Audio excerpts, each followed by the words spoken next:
Hello guys, my name is Sachin Awasthi और देखिए हम लोग पिछले वीडियो में दो स्किल्स की बात कर चुके थे, लैंग्वेज स्किल्स की इंग्लिश पेडागोजी में। और आज हम बात करेंगे रीडिंग स्किल की।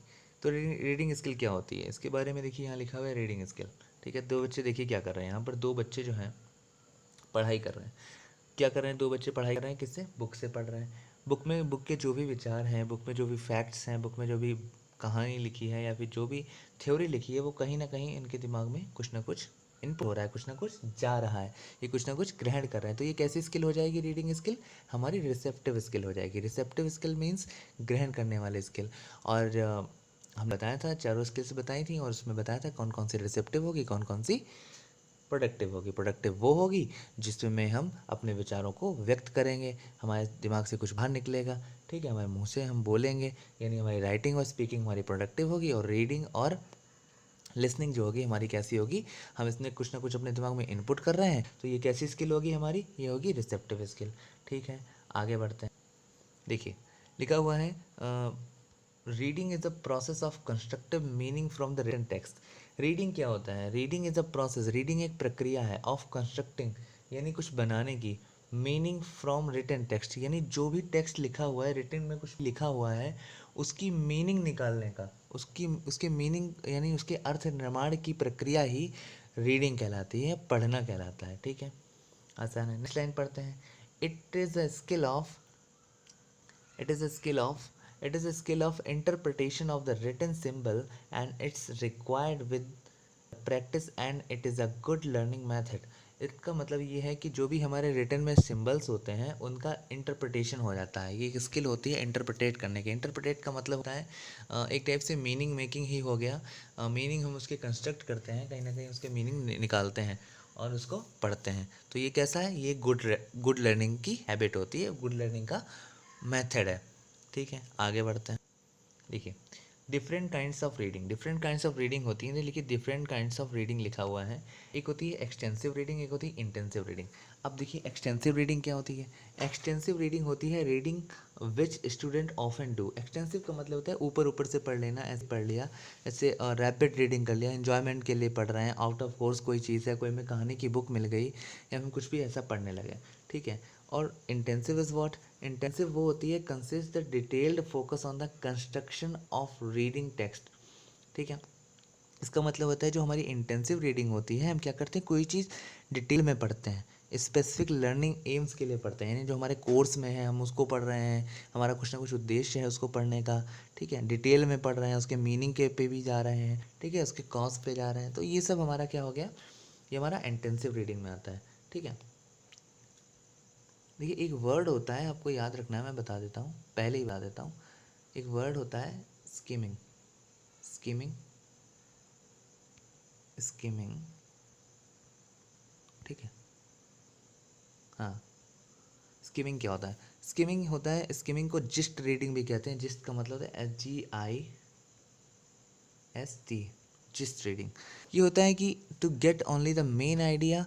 ठीक है, to know the general overview, मतलब होता है कि कुछ बस एक आइडिया से लेना है, कि बस थोड़ा थोड़ा ऊपर ऊपर पढ़ लिया।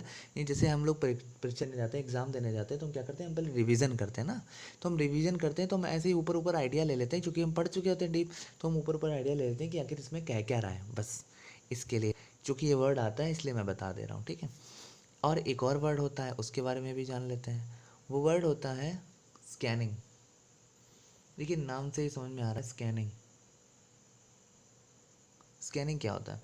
स्कैनिंग होता है to locate a specific facts और अ पीस ऑफ इंफॉर्मेशन। ऐसे समझ लीजिए, स्कैनिंग का मतलब होता है कि किसी स्पेसिफिक चीज़ के लिए हम करते हैं ऐसा। जैसे नहीं, कभी कभी आप लोग देखते होंगे कि जैसे नहीं कि लीवर में स्टोन है, उसके लिए हम अपना कुछ एक्सरे वगैरह जो भी हमारे प्रोसेस होते हैं वो करवाते हैं। क्यों करवा रहे हैं? क्योंकि हम एक स्पेसिफिक एम, क्या उसमें पथरी है, क्या उसमें स्टोन है, क्या उसमें ऐसा है, मतलब एक स्पेसिफिक एम के लिए तो कर रहे हैं। तभी तो हम कहते हैं ये स्कैन करवा लो, ये ऐसा करवा लो। मतलब क्यों कहते हैं? ये इसीलिए कहते हैं क्योंकि हम किसी स्पेसिफिक चीज़ के लिए ही, यानी स्पेसिफिक एम के लिए ही वो चीज़ कर रहे होते हैं। ठीक है, आसान है, आगे बढ़ते हैं। लिखा हुआ है द इम्पोर्टेंस ऑफ लिखा हुआ है the importance of developing the letter sound corresponding for early reading. मतलब ये होता है कि हमें लेटर जो हमारे लेटर्स होते हैं, वर्ड्स होते हैं, उनकी इंपॉर्टेंस होती है छोटे छोटे वर्ड्स की। अगर हमें वर्ड्स ही नहीं मालूम, हमें ABCD ही नहीं मालूम, तो हम पढ़ेंगे क्या? Useful of content based instruction, the value of extensive reading, need for a large vocabulary for fluent reading. इसका मतलब एक ही साथ बता देता हूँ कि ज़्यादातर हमें अगर फ्लुएंट रीडिंग करनी है, फ्लुएंट रीडिंग का मतलब होता है हमें लगातार पढ़ना है, अच्छे से पढ़ते जाना है, कहीं बीच में अटकना नहीं है, आ ऊ नहीं करना है। तो ये आ ऊ नहीं करने का मतलब यहाँ पे ये है कि बीच में अटक जाते हैं, नहीं क्या कहते हैं, मुझे समझ में नहीं आया, ओफो ये है ये वो, तो ये कुछ ना कुछ करते हैं। तो ये अटकने वाले बात नहीं है, फ्लुएंट पढ़ना है। फ्लुएंट पढ़ने के लिए आपकी वोकैब अच्छी होनी चाहिए, नहीं आपके शब्दावली या शब्दकोश अच्छा होना चाहिए, आपको उसके मीनिंग ज़्यादातर मालूम होने चाहिए, तभी आप अच्छे से एक लाइन बस पढ़ते चले जाएंगे। और पढ़ने का मतलब ये नहीं है यहाँ पर कि पढ़ते चले जा रहे हैं, एक्सटेंसिव रीडिंग भी होनी चाहिए, ठीक है, लेकिन उसकी मीनिंग भी पता होनी चाहिए, तभी तो वोकैब का यूज़ होगा, ठीक है। आसान है, आगे बढ़ते हैं। हमारी नेक्स्ट स्किल आएगी राइटिंग स्किल। राइटिंग स्किल क्या होती है? It's a method which represent a language in visual and understandable way. ये जो हमारी राइटिंग होती है, ये पहले तो पता होना चाहिए कैसी स्किल है। ये एक प्रोडक्टिव स्किल है। राइटिंग में हम क्या करते हैं, अपने दिमाग के जो हमारे विचार होते हैं, कहीं ना कहीं उसको हम पेपर पेपर पे उतार देते हैं। क्या करते हैं, पेपर पे उतारते हैं ना, तो क्या कर रहे हैं हम, कहीं ना कहीं कुछ दे रहे हैं, समाज को दे रहे हैं, या सामने कुछ लिख रहे हैं, आउट हमारे अंदर से बाहर जा रहा है, ठीक है। तो ये क्या हो रहा है, ये हम कुछ ना कुछ प्रोडक्ट दे रहे हैं, जो भी हमारे दिमाग में था तो वो हम आउटपुट दे रहे हैं। तो ये कैसी स्किल हो जाएगी हमारी? ये देखो बच्चा क्या कर रहा है, ये बिटिया लिख रही है, ठीक है।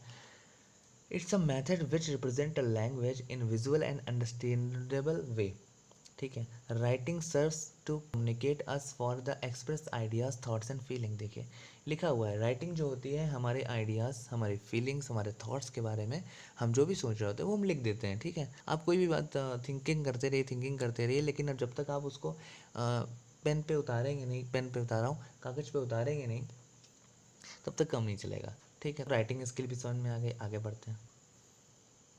लिखा हुआ है सम राइटिंग पॉइंट्स देख लेते हैं। राइटिंग पॉइंट्स, राइटिंग स्किल के क्या पॉइंट रहते हैं, ठीक है। इसमें लिखा हुआ है the more you read, the more you read the more you better, ठीक है। The more you read better you can write. जितना आप पढ़ेंगे उतना ही अच्छा आप लिख सकते हैं, क्योंकि भाई एक बात बताइए, आप कंप्यूटर में क्या करते हैं, कंप्यूटर में कुछ जो हम कमांड्स देते हैं, जो हम इनपुट देते हैं, उसी का तो हमें आउटपुट मिलता है। वैसे ही जब हम जितना ज़्यादा पढ़ेंगे उतना ही ज़्यादा तो अच्छा लिख पाएंगे। Think about your readers need, मतलब जो भी हम लेखक के बारे में बात हो रही है कि जो भी आपका लेख पढ़ता है, या फिर आप जो भी लिखते हो वो पढ़ता है, उसके बारे में सोचिए, उसकी थिंकिंग के बारे में सोचिए और तब लिखिए। Remember basic rule for good writing English. आपको बेसिक रूल आने चाहिए इंग्लिश में, जैसे आपको कहाँ पे फुल स्टॉप लगाना है, कहाँ पे कौन कॉमा लगाना है, और बेसिक रूल आने चाहिए आपको कहाँ पे मतलब सेंटेंस का पहला अक्षर बड़ा बनाना है, ठीक है। ये सारी चीज़ें छोटी छोटी चीज़ें हैं। And write regularly to develop the confidence. अपना कॉन्फिडेंस, अपना आत्मविश्वास बढ़ाने के लिए हमें रोज़ लिखना चाहिए। Get feedback on your writing and use it. Feedback का मतलब समझते हैं कि मतलब जो भी हमारे कमी हुई है, मतलब हमने एक ऐसे लिखा और ऐसे को चेक कराया, ऐसे में 5 गलतियाँ निकली, तो हमने क्या किया, उन गलतियों का एसेस किया और उनको देखा, उनका मूल्यांकन करने की कोशिश की कि आखिर ऐसा क्यों हुआ, क्या गलतियाँ हुई।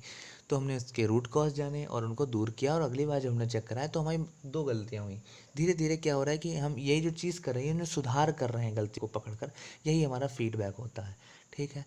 आसान है, और उसके बाद हम रीडिंग को और भी बेटर कर सकते हैं। अगली चीज़ है good hand writing and be realistic about what you can achieve. आपकी हैंड राइटिंग अच्छी होनी चाहिए। भाई कोई भी चीज़ लिख रहे हो, विचार अच्छे लिख रहे हो, अच्छे विचार तो हैं, लेकिन क्या है, राइटिंग ही ख़राब है, राइटिंग अच्छी नहीं, अक्षर को बनाने का तरीका ही सही नहीं है। तो राइटिंग भी अच्छी होनी चाहिए, और रियलिस्टिक लिखना चाहिए। आपको रियलिस्टिक लिखने का मतलब कुछ भी ऐसा नहीं लिखना है कि मतलब जो आदर्श हो। रियलिस्टिक का मतलब जो सचमुच होता है वो लिखना है। आदर्श तो कुछ भी नहीं है ना।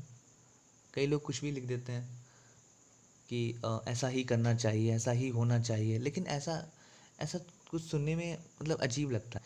आप वो लिखिए जो सच है, कि ऐसा होता तो है लेकिन मैं ऐसा नहीं कर पाता, या वो ऐसा नहीं कर पाता। तो क्या होगा कि सामने में जो पढ़ रहा है, रीडर है आपका, वो खुद को कनेक्ट कर पाएगा, क्योंकि ज़्यादातर लोग क्या, कि कोई भी आदर्श नहीं होता, ठीक है।